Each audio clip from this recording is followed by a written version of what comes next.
નમસ્કાર મિત્રો આજે તમારી સમક્ષ મીન રાશિના જાતકો માટે આ વિડીયો સંપૂર્ણ રીતે જરૂર સાંભળજો।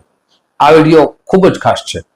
તમારા જીવનમાં જે મોટા પરિવર્તનો આવવાના છે તેમની વિશેષ ચર્ચા આજ તમારી સમક્ષ મૂકવા જઈ રહ્યો છું। કેમ કે મિત્રો બૃહસ્પતિ 2 જૂનથી ઉચ્ચ રાશિમાં આવી ચૂક્યા છે, જે મીન રાશિની પોતાના જે સ્વામી કહી શકાય। અને એ જ્યારે ઉચ્ચ રાશિમાં આપે ત્યારે દરેક મનોકામના પૂર્ણ થાય છે, દરેક ઈચ્છા પૂર્ણ થાય છે। શા માટે? તો કે બૃહસ્પતિ જીવનમાં બધું આપે છે જ્યારે એની કૃપા વસે ત્યારે। વિવાહના યોગ નિર્માણ કરે છે, સંપત્તિ આપે છે, માન સન્માનનો વધારો કરે છે, યશ કીર્તિનો વધારો કરે છે। વિદ્યાર્થી બંધુઓ માટે તો વિદ્યાભ્યાસ માટે ઉત્તમ તક પણ કહી શકાય, યાત્રા પણ કરાવે છે। આ સંપૂર્ણ કોની કૃપાથી મળે છે? બૃહસ્પતિની કૃપાથી। એ જ બૃહસ્પતિ રાશિ અનુસાર આપના પંચમ ભાવમાં આવી ચૂક્યા છે, વિદ્યાના ભાવમાં આવી ચૂક્યા છે, સંતાનના ભાવમાં આવી ચૂક્યા છે, પ્રેમના ભાવમાં આવી ચૂક્યા છે। અને બૃહસ્પતિની 3 અમૃત દ્રષ્ટિ પડશે।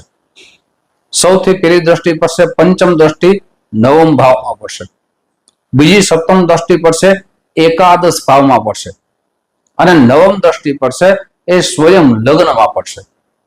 આ 4 ભાવનું ફળ તમારા જીવનમાં શું મળશે એ વિશેષ વિડીયો છે।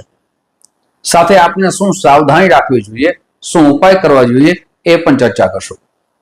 બૃહસ્પતિ આપના પંચમ ભાવમાં ધર્મના ભાવમાં આવી ચૂક્યા છે। સૌથી પહેલા તો આપને વિદ્યાર્થી બંધુઓ માટે આ સમય ખૂબ સારો છે।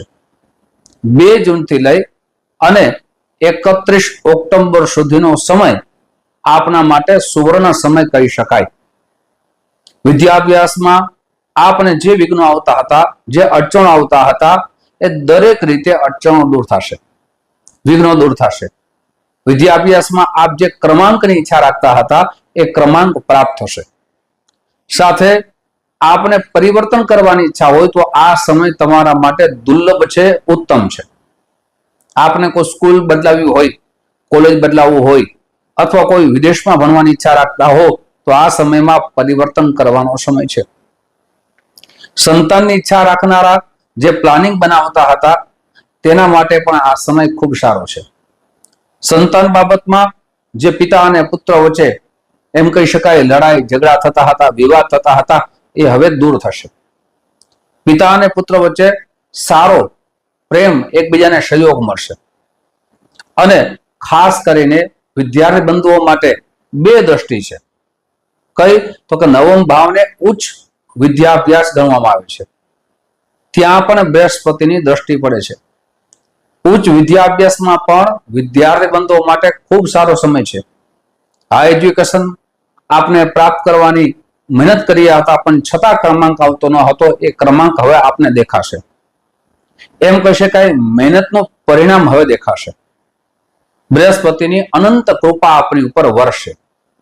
સાથે આ સમયની અંદર આપ યાત્રા અવશ્ય કરશો। સાચા મનથી આપ સેવાભાવી બનશો, સાચા મનથી ભગવાનની સેવામાં લાગી જશો, દયાવાન આપ બનશો।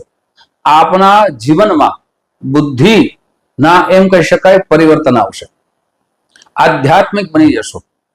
આધ્યાત્મિક જીવનની આપની જે પણ ઈચ્છા છે, દાન સેવા કરવાની, એ ઈચ્છા પૂર્ણ કરશો। સાથે ભાગ્ય આપનું ખુલશે।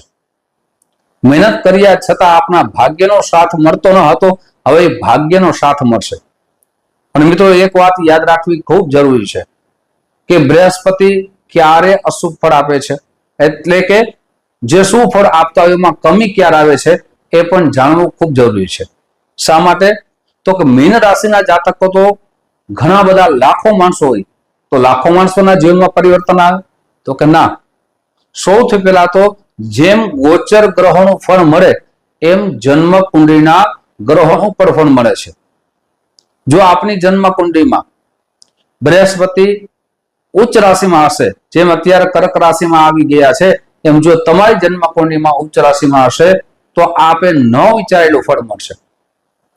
બૃહસ્પતિ ધનુ રાશિમાં હશે, સારી અંશકળા હશે તો પણ ઉત્તમ ફળ આપશે। જન્મ કુંડળીમાં મીન રાશિમાં હશે તો પણ ઉત્તમ ફળ મળશે. સારા યોગોનું ફળ, જેમ કે ગજ કેસરી યોગનું ફળ, સારા યોગ, લક્ષ્મી યોગ, આવા યોગોનું ફળ મળશે. પણ એ જ બૃહસ્પતિ નીચસ્થ હોય, એ જ બૃહસ્પતિ રાહુ સાથે હોય, એ જ બૃહસ્પતિ કેતુ સાથે હોય, રાહુ સાથે છઠ્ઠા ભાવમાં હોય, રાહુ અને કેતુ બંને ગ્રહોમાંથી એક ગ્રહનું 8મા સ્થાનમાં હોય, 12મા સ્થાનમાં હોય તો બૃહસ્પતિના ફળમાં કમી આવી શકે છે. મિત્રો ઉપાય પણ બતાવીશ, એટલે એ વાત જાણવી જન્મકુંડલીમાં જોવું પણ ખૂબ જરૂરી છે. હવે વાત કરીએ મિત્રો, જે દ્વિતીય સપ્તમ દ્રષ્ટિ પડશે, આપના સુખમાં વધારો થશે, ધનમાં વધારો થશે. જે મિત્રો તરફથી આપના સંબંધો તૂટતા હતા, વિવાદ થતો હતો, એ સંબંધો ફરીથી જોડાશે. યશ, કીર્તિ, માન, સન્માનનો વધારો થશે. મોટા ભાઈ તરફથી આપને સહયોગ મળશે. સાથે આપની તૃતીય દ્રષ્ટિ પડે છે, સ્વયંના ભાવમાં પડે છે, લગ્નમાં પડે છે. એટલે એમ કહી શકાય કે બૃહસ્પતિ છે એ આપની ઉપર કૃપા કરવાથી સ્વયં મજબૂત થશો.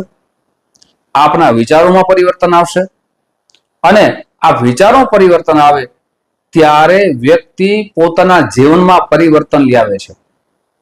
જીવનમાં પરિવર્તન લાવે એટલે દરેક ક્ષેત્રમાં આગળ જઈ શકે છે, અને એક ક્ષેત્રમાં આગળ વધે એટલે એની જે મનોકામના છે પૂર્ણ કરે છે. ધનની અભિવૃદ્ધિ થાય છે. દરેક રીતે બૃહસ્પતિની કૃપા થઈ શકે છે.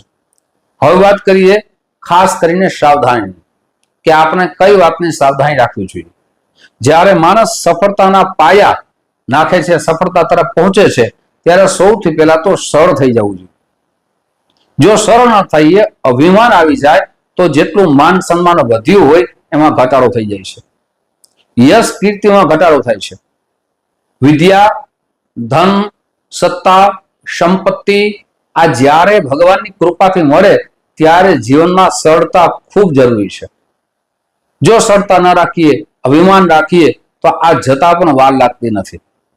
એટલે પેલું સાવધાની આપને ખૂબ જ ઈગોથી, અભિમાનથી દૂર રહેવું જોઈએ. બીજું, શરીર સારું રહે એના માટે વ્યાયામ અવશ્ય કરવું જોઈએ. યાત્રામાં જાઓ તો ખાવામાં, રહેવામાં આપ સાવધાની રાખવી જોઈએ. હવે આપણે ખાસ સરળ ઉપાય પણ બતાવું છું, શાસ્ત્રોક્ત ઉપાય બતાવું છું. આપની જન્મ કુંડળી બતાવી, જો ગુરુનું ફળ ન મળતું હોય, બૃહસ્પતિ દેવનું ફળ ન મળતું હોય, તો આપના રાશિ સ્વામી છે બૃહસ્પતિ, એનું રત્ન છે પોખરાજ. પોખરાજનું રત્ન જ્યોતિષ આચાર્યની સલાહ લઈ અને ધારણ કરવું. પણ એ રત્ન ધારણ કરો ત્યારે કેટલા કેરેટનું પહેરવું, ક્યારે પહેરવું, એનું પંચાંગ કર્મ કરાવવું આવશ્યકતા છે. એ જરૂર કરાવવું જોઈએ. ઘણી વખત જોયું છે, અનુભવ કર્યો છે, ઘણા બધા યજમાનો અમારી ઘરે આવે છે તો અમને રત્નો બતાવે અને અમને કહે કે શાસ્ત્રજી અમે આ રત્ન ધારણ કર્યું પણ એનું ફળ મળતું નથી. શા માટે? તો કે એનું પંચાંગ કર્મ કર્યું નથી, એની જપ પૂજા અનુષ્ઠાન કર્યું નથી, એ રત્ન સાચું છે કે નથી ખબર નથી, એટલે રત્નોનું ફળ મળતું નથી. કેવલ દૂધમાં સ્નાન કરાવી, પોતે જાણકાર ન હોવા છતાં એને જપ અનુષ્ઠાન કરી અને ધારણ કરે તો એનું ફળ ન મળે. જેમ તમને એક દ્રષ્ટાંત આપું કે મિત્રો, ઘણી જગ્યાએ મૂર્તિ બનતી હોય, ત્યાં મૂર્તિ બનતી હોય ત્યાં આપણે નમસ્કાર કરવા જતા નથી. પણ એ જ મૂર્તિ જ્યારે દેવસ્થાનમાં, દેવાલયમાં પ્રાણ પ્રતિષ્ઠા સ્થાપિત થાય અને એની કરવામાં આવે ત્યારે આપણે ત્યાં નમસ્કાર કરવા જઈએ. એ મૂર્તિની અંદર પ્રાણ પ્રતિષ્ઠા થઈ ગઈ હોય. એ દેવતાઓ આપણું કલ્યાણ કરી શકે. એમ કેવલ રત્નો ધારણ કરવાથી જ આપણું કલ્યાણ નથી થતું. જે શાસ્ત્રમાં બતાવ્યું છે પંચાંગ કર્મ અવશ્ય કરીને ધારણ કરવાથી આપણું કલ્યાણ થાય છે. એટલે આ પણ અવશ્ય ધ્યાનમાં રાખવું. આપણી રાશિ અનુસાર ગુરુવારના દિવસે તો ખાસ, પ્રતિ દિવસ કરો તો ઉત્તમ છે, પણ ગુરુવારના દિવસે ખાસ આપને વિષ્ણુ સહસ્ત્રનો પાઠ કરવો જોઈએ અને ગુરુવારના દિવસે પીળા રંગની વસ્તુનું દાન કરવું જોઈએ. મિત્રો, આ રીતે કરવાથી તમારા જીવનમાં પરિવર્તન આવશે અને આવી જ જાણકારી તમારી સમક્ષ મૂકતો રહીશ.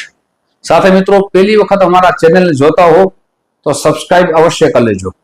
આ વિડીયો તમને ગમ્યો હોય તો લાઈક અવશ્ય કરજો. આ વિડીયો તમારા મિત્રોમાં શેર અવશ્ય કરજો. ફેસબુકના માધ્યમથી જોતા હો તમારા પેજને ફોલો કરી લેજો. સાથે આ વિડીયો શેર અવશ્ય કરજો. મિત્રો, આવી જ જાણકારીને ફરીથી મળશું. આપ સૌને જય શ્રી કૃષ્ણ.